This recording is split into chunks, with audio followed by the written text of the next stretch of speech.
Taki dźwięk łóżka ze stalową ramą jest najczęściej związany z wyrobionymi gwintami śrub.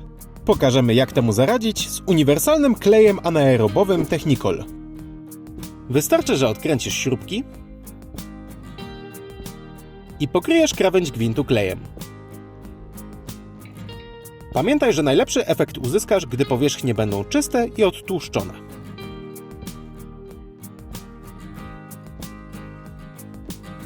Po zakręcaniu śrubek spoina uzyska pełną wytrzymałość po 24 godzinach, a skrzypienie powinno ustać. Jeżeli po jakimś czasie zaistnieje potrzeba demontażu sklejonego połączenia, wystarczy przyłożyć większą siłę podczas odkręcania.